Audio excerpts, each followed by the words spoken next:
শব্দ তো দেখালো, ঠিক আছে, এটাই ঠিক আছে, ক্লাস শেষে দেখাবো। বিসমিল্লাহির রহমানির রহিম। আমাদের আলোচনা চলতেছে প্রথম নম্বর শিট। আজকে আমরা প্রথম নম্বর শিটকে কি করব, যা ভাহা করব, মানে জবাই করে দিব। ঠিক আছে, জবাই করে দিব, এটাকে আর কোনোদিন পড়বো না। আমরা একদম শেষ প্রান্তে আছি। গত ক্লাসে আমরা জামার উদাহরণ দেখছি, তাসনিয়ার উদাহরণ দেখছি। আজকে আমরা পড়বো মানিউ তানবিন। মানিউন শব্দের অর্থ নিষেধকারী, আর তানবিন তো আমরা চিনি, দুই জাবা দুই যে দুই পেশ, তাই না? তাহলে মানিউ তানবিন মানে তানবিনকে নিষেধ করা হয়, তানবিনকে প্রোটেকশন দেওয়া হয়, তানবিন যেখানে হয় না সেটাকে বলে মানিউ তানবিন। তাহলে তিন জায়গায় তানবিন হয় না, কয় জায়গায় তানবিন হয় না বলেন? তিন জায়গায় তানবিন হয় তিন না। জায়গায় তানবিন হয় না। এক নম্বর হচ্ছে আলিফ লাম, দুই নম্বর হচ্ছে মুদাফ, তিন নম্বর হচ্ছে গায়রুল মুনসারিফ। কি কি পাইলাম? আলিফ লাম, আলিফ লাম মুদাফ গায়রু মানসুব। মানসুব, গায়রুল মুনসারিফ। কি গায়রুল মুনসারিফ। মুনসারিফ কেমন? তাহলে আলিফ লাম মুদাফ গায়রুল মুনসারিফ। এখন আজকের ক্লাসে আমরা ডিসক্রিপশন মানে বিস্তারিত আলোচনা করব শুধু আলিফ লাম নিয়ে। মুদাফ আর গায়রুল মুনসারিফ আমরা শুধু নাম শিখবো, যেগুলো বিস্তারিত আলোচনা পরে আসবে, এখন আমরা ওটা শিখবো না। এখন দেখেন আলিফ লামটা শব্দে কেন আসে, আলিফ লামটা কেন আসে, এটা একটা প্রশ্ন না? আপনারা যারা আর্টিকেল পড়ছেন, আর্টিকেল কাকে বলে? নির্দিষ্টতা বোঝায়। সেটা তো ঠিক আছে, কিন্তু আর্টিকেল সহজ সঙ্গ হচ্ছে এ এন দিকে আর্টিকেল বলে। তো আর্টিকেল দুই প্রকার, একটা হচ্ছে ডিফিনিট আর্টিকেল, একটা ইনডিফিনিট আর্টিকেল। সেটা হচ্ছে নির্দিষ্ট অনির্দিষ্ট বিষয়টা। তো ইনডিফিনিট আর্টিকেল হচ্ছে এ আর এন। কে? এ আর এন হচ্ছে এন ইনডিফিনিট আর্টিকেল, আর দা হচ্ছে ডিফিনিট আর্টিকেল। তো আমি যখন আফ্যান বললাম তখন অর্থ কি দাঁড়াচ্ছে? একটি কলম, তাই না? তো একটি কলম এটা কি নির্দিষ্ট বুঝেছে নাকি অনির্দিষ্ট বুঝেছে? নির্দিষ্ট স্যার। নির্দিষ্ট নির্দিষ্ট, একটি কলম নির্দিষ্ট। একটি কলম আপনারটা হতে পারে, আমারটাও তো হতে পারে। নির্দিষ্ট কিভাবে বলি? অনির্দিষ্ট স্যার। অনির্দিষ্ট। আর যখন বললাম কলম টি, তখন নির্দিষ্ট একটা কলমের দিকে আমি ইঙ্গিত করে বলতেছি কলম টি। ঠিক আছে। টি। তো ইংরেজির ক্ষেত্রে আমরা অনির্দিষ্ট ক্ষেত্রে এ আর এন ব্যবহার হয়। আ ফ্যান, আ টেবল, তারপর হচ্ছে আ মোবাইল। আর যখন নির্দিষ্ট করি তখন দা মোবাইল, দা ফ্যান। ঠিক আছে। তো যখন আ মোবাইল বলি তখন একটি মোবাইল, আর যখন দা মোবাইল বলি তখন মোবাইলটি। অনুরূপভাবে আরবি ভাষায় যখন আলিফ লাম ছাড়া কোনো শব্দ আসবে সেখানে ওই যে এ আর এনের মতো অর্থ হবে, একটি কলম। আর যখন আমি এটাকে নির্দিষ্ট করতে চাইবো, দার মতো করে ব্যবহার করতে চাইবো, সেখানে আমাকে কি আনতে হবে? ও শব্দের শুরুতে আলিফ লাম আনতে হবে। তখন এটার অর্থ দিবে টি অর্থ। যেমন কলামুন, একটি কলম, এটার সাথে আলিফ লাম আসলে হয়ে যাবে আল কলামু, কলমটি। আর যখনই কোনো শব্দের শুরুতে আলিফ লাম আসবে তখন ওই শব্দের শেষে আর তানবিন হওয়ার কি নাই, সুযোগ নেই। আমরা কি সূরা ফাতিহার শুরুতে আলহামদুম পড়ি না আলহামদু পড়ি? আলহামদু। আলহামদু শব্দটা কিন্তু যদি আলিফ লাম বাদ দেন তাহলে শব্দটা কিন্তু হামদুন, প্রশংসা করা, মাসদার এটা হামদুন। কিন্তু আলিফ লাম আসার কারণে আলহামদু হয়ে গেছে। এরপরটা দেখেন, পরায়াত আর রহমান আর রহিম। কিন্তু আপনি যদি আলিফ লাম ছাড়া পড়লে রহমানুন রহিমুন পড়ার কথা, কিন্তু আলিফ লাম আসার কারণে কি হয়ে গেছে? তানবিন বাদ পড়ে গেছে। তাহলে বিষয়টা ক্লিয়ার আপনাদের কাছে? আলিফ লাম কখন আসে? তাহলে আলিফ লাম আনতে হয় নির্দিষ্ট করার জন্য, কোনো ইসিমকে বা কোনো কিছুকে নির্দিষ্ট করার জন্য থাকলে শব্দের শেষে তানবিন হবে না। শব্দের শেষে কি হবে না? তানবিন হবে না। ঠিক আছে, শেষ। আজকে আমাদের বিস্তারিত আলোচনা এটাই। বাকি আমরা শিখে রাখবো যে তিন জায়গায় তানবিন হয় না, একটা হচ্ছে আলিফ লাম, একটা হচ্ছে মুদাফ, একটা হচ্ছে গায়রুল মুনসারিফ। তো মুদাফ ও গায়রুল মুনসারিফের আলোচনা সামনে আসবে, আজকে এটা এখানে বলে লাভ নেই। এই উদাহরণ দেখেন যেটা আলোচনা করলাম আলিফ লাম নিয়ে। তাহলে কিতাবুন অর্থ কি হবে? কিতাব, একটি বই। একটি বই। আমি এটাকে নির্দিষ্ট করতে চাইবো, নির্দিষ্ট করার জন্য আমাকে শুরুতে কি যোগ করতে হবে? আলিফ লাম যুক্ত আলিফ লাম করতে যুক্ত হবে। করতে হবে। তখন কি আমি আল কিতাবু পড়বো না আল কিতাবুম পড়বো? আর কিতাবু। বু, আল কিতাবু। এই আল কিতাবু। কেউ যদি এখানে আল কিতাবুম পড়ে তার মানে সে আরবি শিখে নাই, আমাদের হিকমা ইনস্টিটিউটে সে কোর্স করা নাই। ঠিক আছে। আচ্ছা, তাহলে কিতাব, এখানে কিন্তু তানবিন আছে দেখছেন, এখানে তানবিন আছে, কিন্তু আলিফ লাম হলে সেখানে তানবিন থাকে না, দুই পেশ এক পেশ হয়ে যাবে। মাদ্রাসাতুন অর্থ কি? কি মাদ্রাসা বিদ্যালয়। মাদ্রাসা আল মাদ্রাসা। মাদ্রাসা, আল মাদ্রাসা তো বিদ্যালয়। হবে মাদ্রাসাটি। জামিয়াতুন অর্থ বিশ্ববিদ্যালয় বিশ্ববিদ্যালয়, একটি বিশ্ববিদ্যালয়, একটি দিয়ে অর্থ করবো, একটি বিশ্ববিদ্যালয়। আর আলিফ লাম অর্থ হবে জামিয়াতুন কি? আল জামিআতু, বিশ্ববিদ্যালয়টি। বিশ্ববিদ্যালয়টি। মিরওয়াহাতুন পাখাটি, একটি পাখা। একটি পাখা, পাখাটি হবে না। যখন আলিফ লাম হবে তখন হচ্ছে আল মিরওয়াহাতু, পাখাটি। বাইতুন ঘর একটি ঘর, একটি দিয়ে অর্থ করবেন তাহলে ফেসাবেন না আর। একটি দিয়ে। ঘর। আল বাইতু ঘরটি। ঘরটি কুফলুন তালা, একটি তালা। একটি তালা। আল আল কুফলু অর্থ তালাটি। তালাটি। তালাটি। মিফতাহুন অর্থ একটি একটি চাবি একটি চাবি আল মিফতাহু অর্থ চাবিটি চাবিটি। ঠিক আছে, বিষয়টা ক্লিয়ার? একদম সহজ। এরই মাঝে আমাদের প্রথম শিটে আলোচনা শেষ। এখন এই জন্য মিলাদ হবে, একটা মিলাদের আয়োজন করা দরকার, কি বলেন? হ্যাঁ হ্যাঁ জি জি, পাতলা খিচুড়ি দিয়া। হ্যাঁ, ঠিক আছে। তাহলে আমরা কি 2 নম্বর শিটে লাভ দিব? ইনশাআল্লাহ। এই দিলাম লাভ। আচ্ছা, সবার পানা ঠিক আছে? ব্যথা ট্যাথা পান নাই তো কেউ? লাভ দিচ্ছেন যে? আসেন আমরা 2 নম্বর শিটে চলে আসলাম। এই শিটে আমাদের শুরুতে আলোচনা আল হুরুফুস শামসিয়্যা, আল হুরুফুল কমারিয়্যা।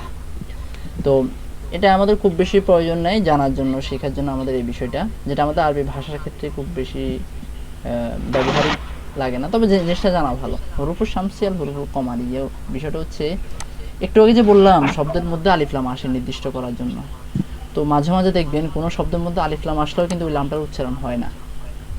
ঠিক এখানে দেখেন আশ-শামসিয়্যাতু উচ্চারণ করার সময় আমার উচ্চারণ হয়েছে? জি না। আমি কিন্তু ডিরেক্ট শিনে চলে গেছি আশ-শামসিয়্যাতু।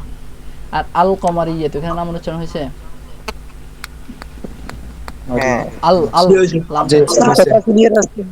আল কমারিয়া যাদের কথা ক্লিয়ার আসতেছে না ওনার নেটওয়ার্কের সমস্যা, কথা বলতে যাচ্ছে কম। বুঝতেছেন? এই বাকিরা আমার কথা বুঝতেছেন না? জি জি। স্যার হ্যাঁ, তার মানে যার প্রবলেম করতেছে আপনার পার্সোনাল সমস্যা করতেছে, আপনি কেটে আবার ঢোকেন বা নেটওয়ার্ক ভালো করেন, এখানে আমার কিছু করার নেই। আমার সমস্যা হলে সেটা আমি দেখতাম। হ্যাঁ, কমারিয়াতুন মানে কি? আল কমারিয়াতুন এমনি কমাইয়ে শব্দের অর্থ হচ্ছে চাঁদ, শামসিয়া শব্দ তো সূর্য, কিন্তু এই হরফগুলো একটা নাম দিয়েছে যেগুলোকে বলা হরফ শামসিয়া আর এগুলো বলা হরফ কমারিয়া। এখন দেখেন, আমি যদি উদাহরণ দিয়ে বলি, একটু আগে যেটা বললাম, আচ্ছা আমি একটু স্ক্রিনটা দেখালে ভালো হবে আপনাদেরকে।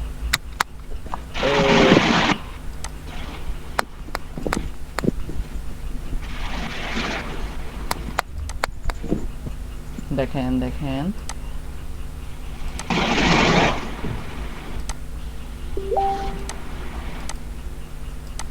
আমি যদি বোর্ডে দেখাই, আমি বললাম আলহামদু, বলছে কিনা?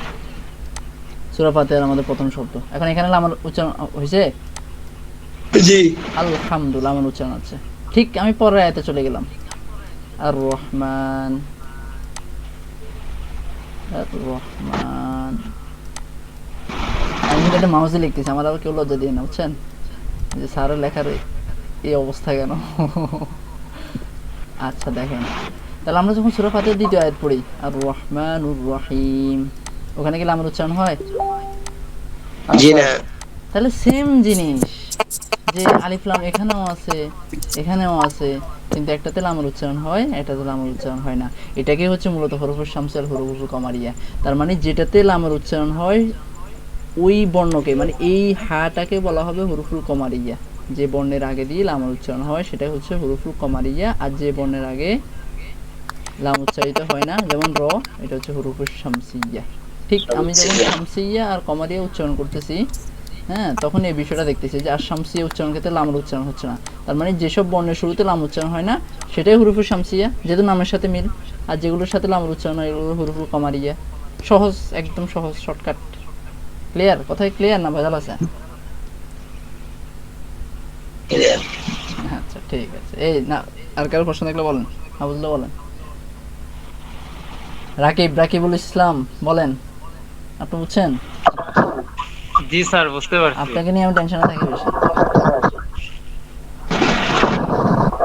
ঠিক আছে, মাইক্রোফোন মিউট রাখেন, আপনাদের সমস্যা মাইক্রোফোন, এই যে আপনার মাইক্রোফোন সমস্যা করতেছে, এই যে আমার কথা রিপিট হয়েছে, কেটে আবার ঢুকে। আচ্ছা সামনে যাই, হ্যাঁ। এই যে কমারিয়ার উদাহরণ দেখা যাচ্ছে যে কলামুন, এটা শুরুতে আলিফ লাম যুক্ত চাল কলামুন, তাহলে এখানে কফটা কি এই যে রেড লাইট করে দেখা দিয়েছে, দেখছেন? কলামুনটা হচ্ছে হুরুফুল কমারিয়া, এই যে বাবুন, বাটা হচ্ছে হুরুফুল কমারিয়া, বাবু উচ্চারণ হচ্ছে। জাস্ট এই জিনিসটা জেনে রাখলাম, এটা তাহামরি খুব বেশি না, এটা নিয়ে একদম টেনশন, এটা নিয়ে খুবই ইয়ে করার কিছু না, কিন্তু টপিকটা জানলেন, টপিকটা বুঝলেন, কেমন? যে অনেক সময় আপনাকে আটকে দিবে যে এই যে বলতো সূরা ফাতিহার প্রথমে এখানে যে লামের উচ্চারণটা হলো না, কিন্তু লেখায় আসছে, হলো না কেন? আমাদের ইংরেজিতে কিন্তু কিছু কিছু ওয়ার্ড আছে দেখবেন মাঝখান দিয়ে কিছু কিছু বর্ণের উচ্চারণ হয় না, যেমন অ্যাজেক্টিভ, যেটা গুণবাচক শব্দ, ওটা শব্দটার উচ্চারণ কিন্তু অ্যাজেক্টিভ, ওটা কিন্তু ডির উচ্চারণ হয় না, হ্যাঁ। তো আপনাকে কিন্তু আটকে দিবে যে ভালো কথা, তুমি তো এই হিকমা ইনস্টিটিউটে আরবি কোর্স করছো, অনেক ফাফর টাফর নিছো, সে বলছে এখানে লামের উচ্চারণটা কেন হয়নি, ঠিক আছে? তখন তাদেরকে বলে কি করবেন, উড়াই দিবেন, কেমন? স্যার আচ্ছা ঠিক আছে। আর শামসিয়া দেখেন, এই যে রজুলুন, একজন লোক, এটা আলিফ লাম যুক্ত হয়েছে, আর রজুলু লামের উচ্চারণটা হয় নাই, তলেবুন আর তলেবু, দেখছেন লাম আসতেছে কিন্তু উচ্চারণ হচ্ছে না। আরেকটা জিনিস বুঝতে পারেন, যেটার মধ্যে উচ্চারণ হয় সেটাতে তাসদিদ আসে, তাসদিদ, আর যেটাতে উচ্চারণ হবে সেটাতে জজম আসে, ওভাবে মনে রাখতে পারেন। যাক, এই টপিক নিয়ে আমাদের খুব বেশি আলোচনা করার প্রয়োজন নাই। তো আরবি হরফ মোট কয়টি? 29টি। 29টির ভিতরে আলিফ আর হামজাকে একই ধরা হয়, এরা ভাই ভাই, তার মানে আমরা 28টি ধরবো।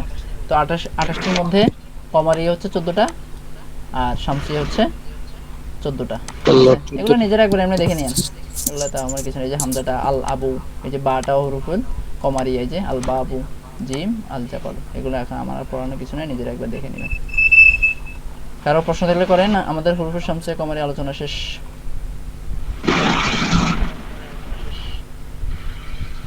প্রশ্ন আছে কারো? স্যার এটা কি যে আযাহিরাতু আযাহিউ আযালিমাতু, এটা কি স্যার তিনটা শব্দ একসাথে মানে? বুঝিনি, আপনার প্রশ্নই তো বুঝিনি। স্যার এই যে মানে তিনটা শব্দ চারটা শব্দ করে একসাথে, আন্নারু করে আন্নাযাহাতু। হ্যাঁ মানে উদাহরণ দিছে আর কি, এগুলো সবগুলো, এই যে নুন, নুন যে হুরুফুল আচ্ছা। শামসিয়া, সেটা উদাহরণ দিছে, ও আচ্ছা জি এগুলো সব আলাদা আলাদা শব্দ, ঠিক আছে? আচ্ছা, পরের টপিকে চলে যাচ্ছে। কারো প্রশ্ন থাকলে করেন। প্রশ্ন বুঝতে পারছেন? মাহমুদ ভাই বুঝছেন বিষয়টা? উফ, মশা কামড়াই দিয়েছে। মাহমুদ ভাই নাই? নাই। বুঝছেন? সোমাইয়া বুঝছেন? হ্যাঁ জি ওস্তাদ। ঠিক আছে, এরপর আসেন। আজকে আমরা একটা টপিক পড়বো যেটা খুবই গুরুত্বপূর্ণ, যেটার নাম আল মারিফাতু ওয়ান নাকিরাতু। একটু আগে যে বললাম আর্টিকেল দুই প্রকার, ডিফিনিট আর্টিকেল, ইনডিফিনিট আর্টিকেল। আরবি ভাষায় এটাই সেটা। ডিফিনিট আর্টিকেল বলতে বোঝায় নির্দিষ্ট আর্টিকেল যেটা, আর ইনডিফিনিট আর্টিকেল বলতে বোঝায় অনির্দিষ্টতা। তো ডিফিনিট আর্টিকেলকে বলা হয় আল মারিফা। মারিফা মানে নির্দিষ্ট, মারিফা মানে কি? নির্দিষ্ট। আবার নাকিরাতু মানে অনির্দিষ্ট। তার মানে নির্দিষ্টকে ইংরেজিতে বলে ডেফিনিট আর্টিকেল, আর এটাকে বলে ইনডিফিনিট আর্টিকেল। এখন দেখেন, ইংরেজিতে তো মাত্র 3টা বর্ণ নিয়ে কাহিনী, যেমন হচ্ছে কি বলা যায়, শুধুমাত্র এ এন ডি, এটার মধ্যে নির্দিষ্ট অনির্দিষ্ট হয়ে যায়। এ আর এন হচ্ছে অনির্দিষ্ট, আর দাটা হচ্ছে নির্দিষ্ট, কাহিনী শেষ, খতম। কিন্তু আরবিতে আপনাকে অন্যভাবে একটু বুঝতে হবে। তো আরবিতে বোঝার ক্ষেত্রে আপনাদেরকে মারিফার কিছু প্রকার আছে। আমরা যেরকম মন আছে কিছু প্রকার শিখছি, হ্যাঁ, মারিফার 5টা প্রকার শিখলে আমাদের মারিফা হয়ে যাবে। এটা ছাড়া বাকি সবগুলোই নাকেরা। দেখেন এখানে কি বলছে, নির্দিষ্টতা ও অনির্দিষ্টতা বিবেচনায় ইসিম কত প্রকার?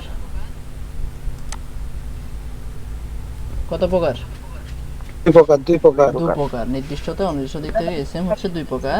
একটা হচ্ছে মারিফা তথা নির্দিষ্ট ইসিম, দেখছেন ইংরেজিতে যে দা ফ্যান, কলম টি, এই যে টি আসছে। আর নাকেরা বলা হয় অনির্দিষ্ট ইসিম, এই যে আ ফ্যান, একটি কলম। কথা একটু আগে আলোচনায় চলে এসছে, এখানে বুঝে গেছেন কেমন? তো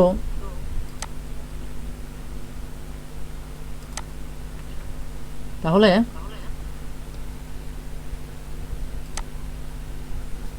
এখন দেখেন আমাদেরকে এখন শিখতে হবে মারিফার প্রকার। তাহলে মারিফা কাকে বলে? যে ইসম দ্বারা নির্দিষ্ট ব্যক্তি, বস্তু বা স্থানকে বোঝায় তাকেই বলে কি? মারিফা। মারিফা। তাহলে আমরা 5 প্রকার মারিফা শিখবো। অর্থাৎ এই 5টা প্রকার জানলেই আমি সহজে বুঝতে পারবো কোনটা নির্দিষ্ট কোনটা অনির্দিষ্ট। তো মারিফার প্রথম প্রকারটা হচ্ছে ব্যক্তির নাম। এই যে আমরা এখানে এতজন মানুষ ক্লাসে আছে, আমাদের সবার একটা নাম আছে না?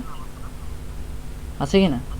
সুন্দর সুন্দর চমৎকার চমৎকার আমাদের নাম, মাহমুদ, তারপর হচ্ছে কি রবিউল, সুন্দর নাম। তো অর্থাৎ ব্যক্তিদের নাম সেটা কি মারিফা হবে নাকি নাকেরা হবে? মারিফা স্যার। মারিফা হবে, নির্দিষ্ট হবে। আমি আপনাকে ডাকতেছি, যেমন আমি যখন মাহমুদ ভাইকে ডাকবো তখন অন্য কেউ জবাব দেবে না, উনি জবাব দেবে, তার মানে নির্দিষ্ট। তাহলে ব্যক্তির নাম সেটা ছেলে হোক মেয়ের নাম হোক সেটাই নির্দিষ্ট। নির্দিষ্ট। 2 নম্বর আসে নির্দিষ্ট বস্তু বা নির্দিষ্ট ব্যক্তি। অর্থাৎ যেই শব্দের মাঝে বা যে শব্দের শুরুতে আলিফ লাম এসে ওটাকে নির্দিষ্ট করে দেয় সেটাই হচ্ছে কি মারিফা। সহজ কথা, মারিফা। যে সকল ইসম এর শুরুতে আলিফ লাম থাকে, মানে অর্থাৎ আলিফ লাম ওয়ালা শব্দটাও কি হবে? মারিফা হবে। হ্যাঁ, আলিফ লাম কেন আসে? নির্দিষ্ট করার জন্য, এই কথাটাই বলতেছে। নির্দিষ্ট বস্তু বা নির্দিষ্ট ব্যক্তি। ব্যক্তি বলতে যেমন এখানে শুধু মুআল্লিমুন বললে কিন্তু শুধু মুআল্লিমুন একজন শিক্ষক, যে কোনো শিক্ষক হইতে পারে, কিন্তু আলিফ লাম মানে সেটাকে আল মুআল্লিমু শিক্ষকটি করছে। তাহলে মারিফার কয়টা প্রকার পাইছি আমরা? দুইটা স্যার। 2টা প্রকার পেয়েছি। এই বাকিরা ধরতেছেন, কথা একজন বলতেছেন। 3 নম্বরে দেখেন মারিফা 3 নম্বর প্রকার হলো নির্দিষ্ট স্থান। এখন আমি যদি বলি ঢাকা, আপনারা কি চট্টগ্রাম বুঝবেন? না স্যার, ঢাকা। ঢাকা বুঝলে ঢাকাই বুঝবেন। তার মানে নির্দিষ্ট স্থান যেগুলো ঢাকা, চট্টগ্রাম, কুমিল্লা, চাঁদপুর যা যা আছে সবগুলো যখন নির্দিষ্টভাবে ওই স্থানের নামটা আসবে তখন সেটাও কিসের অন্তর্ভুক্ত হবে? মারিফার অন্তর্ভুক্ত হবে। নির্দিষ্ট। 4 নম্বর ইসমুল ইশারা। ইসমুল ইশারা, ইশারা বলতে আমরা কি বুঝি? ইশারা ইশারা কিন্তু আরবি শব্দ, যদি এটা আমরা ইশারা মানে ইঙ্গিত করা। এই যে কোন তুই আমাদেরকে ইশারা করছে মানে ইঙ্গিত। ইংলিশে আমরা বলি যে দিস ইজ এ ফ্যান, ইহা একটি কলম, দিস দ্যাট, এগুলো ব্যবহার করি। সমস্যা হচ্ছে জি, মানে দুইবার করে ওই মানে কিছু শোনা গেল না, আমি নতুন করে জয়েন করে তারপর শোনা লাগলো। না তাহলে আপনার নেটওয়ার্ক সমস্যা, বাকিরা তো শুনতেছে। এই বাকিরা শুনতেছেন না? জি জি স্যার। জি। দেখেন 4 নম্বর বিষয়টা হচ্ছে ইসমুল ইশারা, মানে যে সকল ইসম দ্বারা ইঙ্গিত করা হয়। হ্যাঁ, কোনো জিনিসের দিকে ইঙ্গিত করতেছে, আর ইঙ্গিত করলে ওই জিনিসটা কিন্তু নির্দিষ্ট হয়ে যায়। আপনি হাত দিয়ে কোনো জিনিসকে দেখালে ওটা নির্দিষ্ট হচ্ছে না? কোনো একজন মানুষকে বা কোনো একটা বস্তুকে দেখালে ওটা তো নির্দিষ্ট করে দেখাচ্ছেন, এই ভাই এই কলমটা আমাকে দেন, দোকানে গিয়ে বলতেছেন এই কলমটা আমাকে দেন, তাই না? তো আরবি ভাষায় এটাকে বলে ইসমুল ইশারা, ইংরেজিতে এটাকে বলে demonstrative pronoun, this that those, এগুলো। ঠিক আছে? তো ইসমুল ইশারা যেমন আরবিতে যে দেখেন হাজা, জালিকা, হাজিহি, এগুলো হচ্ছে ইসমুল ইশারা। কোরআন আছে না জালিকাল ইসমুল কিতাব, ইশারা আছে কি না? জালিকাল কিতাবু লা রাইবা ফি, এই যে জালিকা এটা হুবহু ওটাই। জালিকাল কিতাব, ওটা এমন একটি কিতাব লা রাইবা ফি, যাতে কোনো কি নেই, সন্দেহ নেই। হ্যাঁ, এরকম ইসমুল ইশারা কিন্তু অনেক পাবেন কোরআনে। তাহলে ইসমুল ইশারার বিষয়টা বুঝছেন, যে ইসম দ্বারা ইঙ্গিত করা হয়, ইশারা করা হয়। তাহলে আমরা মারিফার 4টা প্রকার পেলাম। সর্বশেষ প্রকার হচ্ছে দমির। দমির মানে প্রনাউন, ইংরেজিতে যেটা প্রনাউন মানে পার্সোনাল প্রনাউন যেটা, সেটাই দমির। তার মানে কি আমি, তুমি, আমরা, এগুলো হচ্ছে দমির প্রনাউন, ইংরেজিতে বলে প্রনাউন। আর আরবির নাম কি এটা? দমির। দমির। হ্যাঁ, পার্সোনাল প্রনাউন, যেমন আনা আমি, ইংলিশ হচ্ছে আই, আন্তা তুমি, ইংরেজিতে হচ্ছে ইউ, হুয়া সে, ইংরেজিতে হচ্ছে he or she, both of them. She. তাহলে মারিফার কয় প্রকার পাইছি? 5 প্রকার পেয়েছি। আজকে বিদ্যুৎ এরকম ডিস্টার্ব করতেছে। উফ।